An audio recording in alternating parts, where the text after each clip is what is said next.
Dianggap parasit keluarga. Bab 59.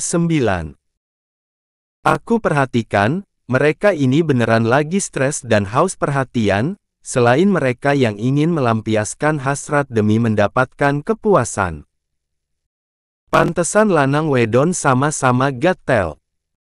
Bisik Kalandra di sebelah telinga kanan Sofia. Mendengar itu, Sofia menjadi menahan senyum. Kemudian, ia sengaja mendekap manja pinggang Kalandra, sebab mendengar pesan suara Ririn kepada Kalandra diputar, malah membuatnya darah tinggi. Suara manja Ririn yang sampai mendesah-desah, malah membuatnya jijik sekaligus emosi. Setelah menyimak setiap pesan obrolan, wajah Ivan tampak tidak baik-baik saja. Sofia yang memastikannya dengan melongok dari sebelah pinggang Kalandra yang awalnya masih ia peluk, buru-buru mengambil ponsel Kalandra yang selain ia kata berharga mahal, juga menyimpan banyak momen manisnya dengan Kalandra. Hadirnya Ibu Kalsum di sana juga sampai membuat wanita itu mengecap istri Ivan stres, setelah Ibu Kalsum mengetahui kasusnya. Wong sudah rumah David ya, jangan kayak ABG yang baru pacaran. Ini malah sampai ada yang jadi ibu PC, tega-teganya mau jadiin anak lanangku Brigadir J. Kesal Ibu Kalsum. Karena memang tak mau membiarkan Sofia dilirik-lirik oleh Ivan, Kalandra pamit membawanya masuk, menyerahkan Ivan kepada Ibu Kalsum yang juga langsung mempersilakan Ivan untuk pergi. Jangan dibiasakan, ya. Sudah nikah ya, belajar lebih dewasa lagi, ucap Ibu Kalsum membiarkan tangan kirinya disalami dengan takzim oleh Ivan. Ivan melangkah berat pergi dari sana, kemudian mengemudikan motornya.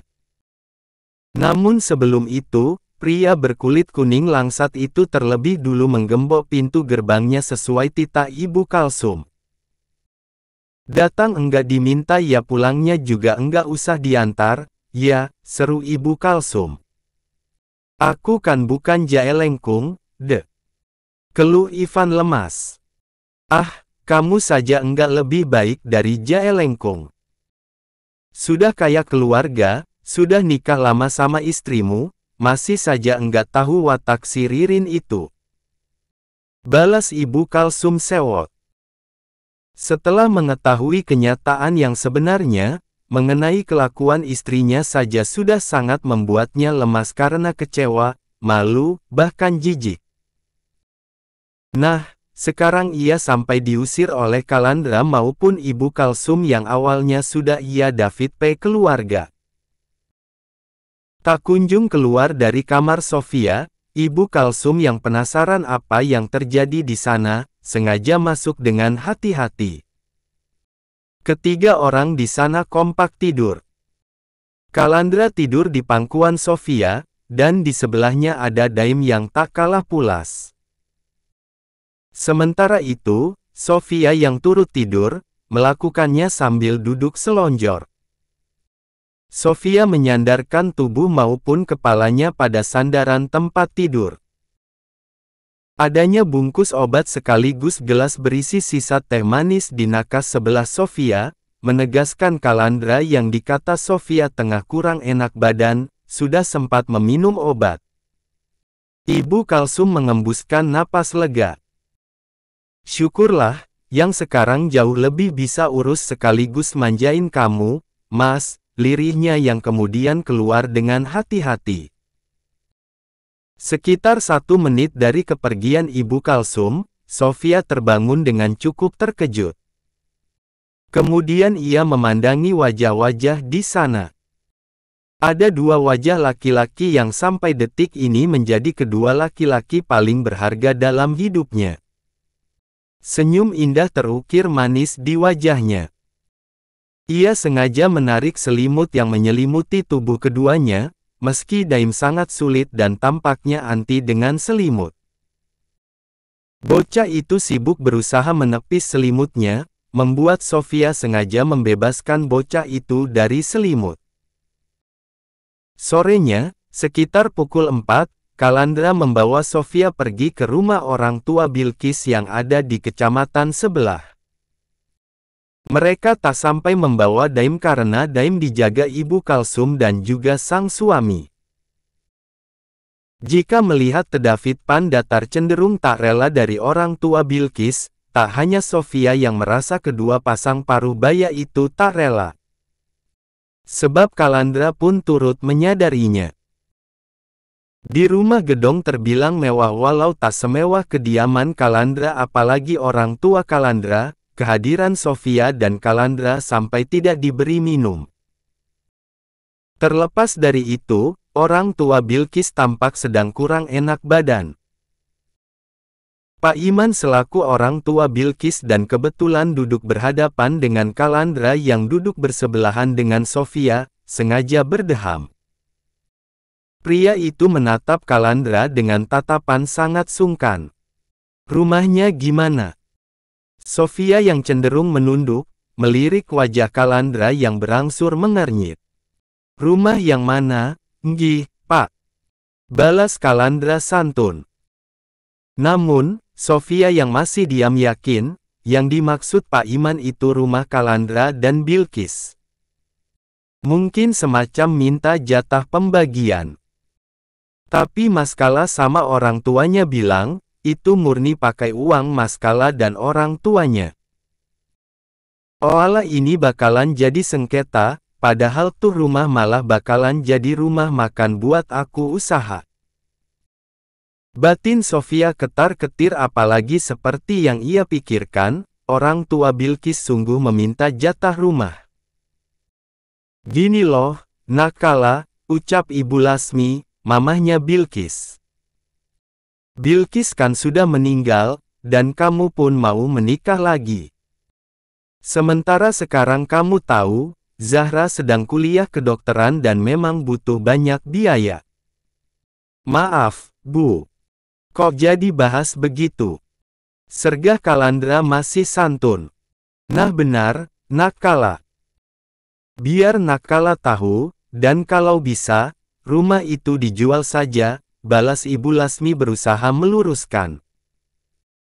Diam-diam, Sofia meraih sebelah tangan Kalandra yang kebetulan ada di lutut kiri pria itu. Sofia menggenggamnya erat, sebagai wujud dari dukungannya. Jujur, pembahasan sekarang membuat Kalandra malu apalagi di sana ada Sofia. Namun karena sudah telanjur, ia pun menjelaskan dengan sangat rinci. Penjelasan yang juga langsung membuat orang tua Bilqis gelisah. "Masa iya, Bilqis sama sekali enggak?" Ibu Lasmi kebingungan dan tak kuasa melanjutkan ucapannya.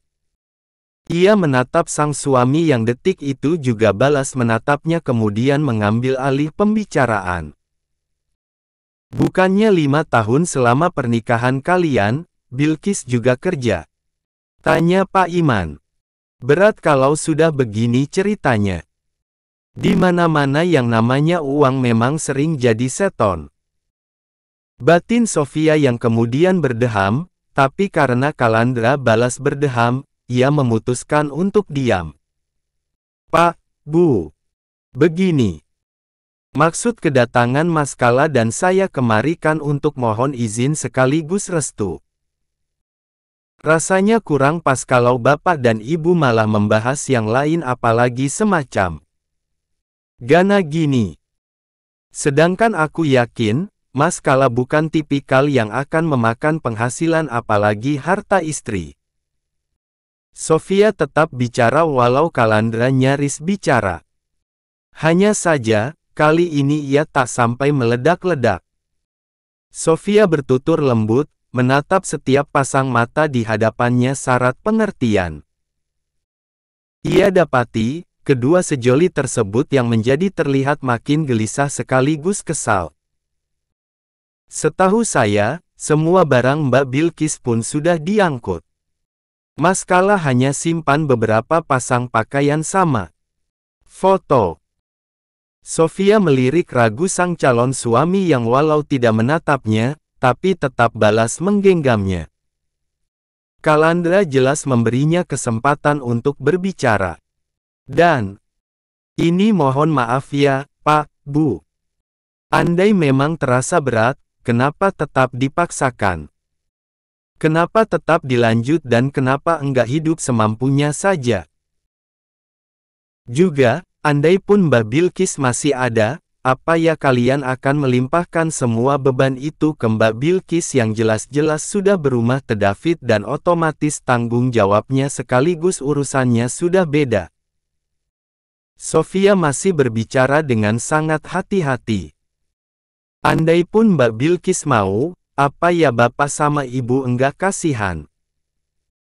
Kalau posisinya sudah begini kan, balik ke pengertian Bapak dan Ibu, lanjut Sofia. Namun sesuai kesepakatan memang begitu, Mbak. Pak Iman angkat bicara. Tentu Sofia langsung tidak bisa berkata-kata. Terlalu terkejut. Kami tidak bermaksud menuntut, Mbak. Namun sesuai kesepakatan, semua tanggung jawab masih oleh Bilqis. Bahkan meski Mbak Bilqis sudah meninggal. Logikanya di mana? Di kuburan masih disuruh jadi tulang punggung begitu. Sofia langsung naik darah. Kalau begini ceritanya, Bapak sama Ibu, masih satu padepokan sama orang tua saja, maupun mantan saya. Hebat kalian, masih meninggal masih dimanfaatkan. Benalu saja kalau tumbuhan yang ditumpangi sudah mati, ya sudah. Kalian ke anak sendiri setega ini. Seperti tadi, kalaupun Mbak Bilqis apa maskala mau, ya balik ke hati nurani Bapak dan Ibu. Coba saya tanya. Mbak Bilqis sekolahnya sampai kuliah kedokteran juga, apa biasa saja dan hanya Zahra yang kalian istimewakan? Jangan sampai, kalian juga penganut lagu lama yang berat sebelah atau itu pilih kasih ke anak. Lanjut Sofia yang tentu saja tidak bisa membuat lawan bicaranya membalas. Kalandra sengaja berdeham kemudian mengambil alih.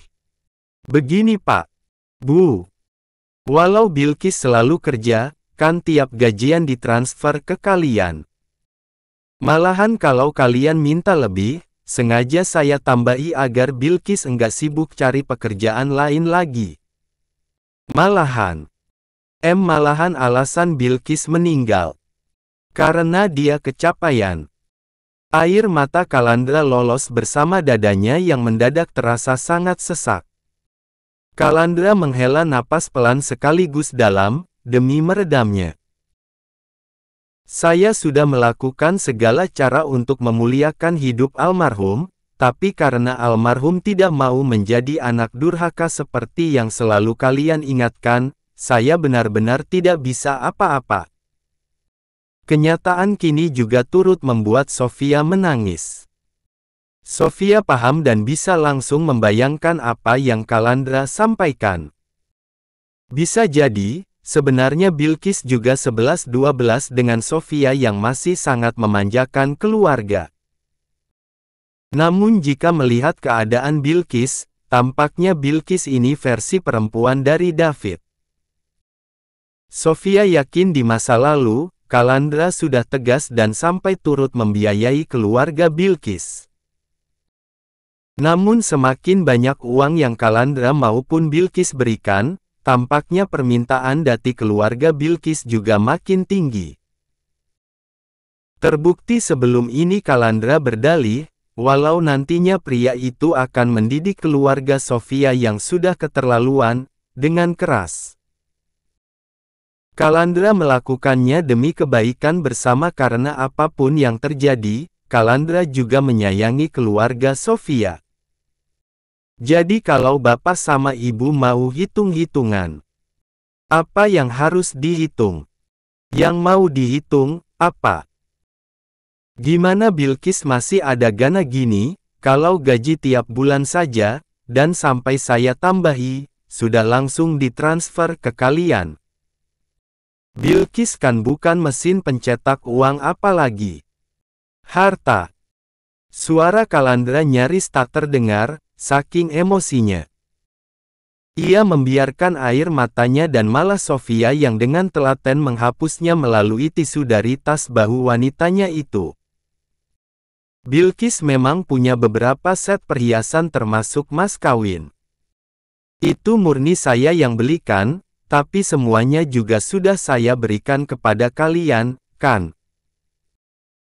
Bahkan kalung sama gelang yang ibu pakai juga salah satunya, lanjut Kalandra sambil menatap sang mantan mamah mertua yang detik itu juga langsung kebingungan. Malahan kalau dipikir-pikir, Mbak Bilqis dan orang tuanya, malah numpang hidup kemas kala sekeluarga, batin Sofia. Perlu saya tegaskan sekali lagi, semua yang berkaitan dengan Bilqis insya Allah sudah saya bereskan. Namun, andai kalian masih menuntut hak dari Bilqis yang sudah meninggal dan saya harapkan bisa beristirahat dengan tenang, saya benar-benar marah. Bilqis sudah meninggal dan sekarang, dia pasti enggak kecapaian lagi. Bilqis pasti sudah enggak berat mau mengabdi dan bahagia dengan suami agar tidak menjadi istri durhaka, atau tetap menjadi anak baik yang selalu menjadi penghasil uang untuk keluarganya. Dan Bilqis pasti juga sudah enggak gamang karena harus selalu memohon agar saya mengizinkan dia tetap sibuk mengurus kalian. Kalandra menghela napas dalam kemudian menunduk dalam. Rumah kami murni dari saya dan orang tua saya. Jadi kalian jangan sampai drama. Mulai sekarang, kalian cukup hidup semampunya, jangan mengada-ngada apalagi banyak gaya agar enggak ada Bilqis lainnya. Kalandra berangsur menatap dua pasang mata di hadapannya. Drama memohon izin sekaligus restu pada orang tua Bilqis malah menghasilkan drama yang mengorek luka lama. Namun, Kalandra tak mau berlama-lama di sana. Begitu juga dengan Sofia yang tentunya tidak mau, Kalandra kembali terkungkung kesedihan masa lalu. Apalagi Sofia masih sangat ingat, Kalandra nyaris kehilangan kewarasan saat ditinggal Bilqis.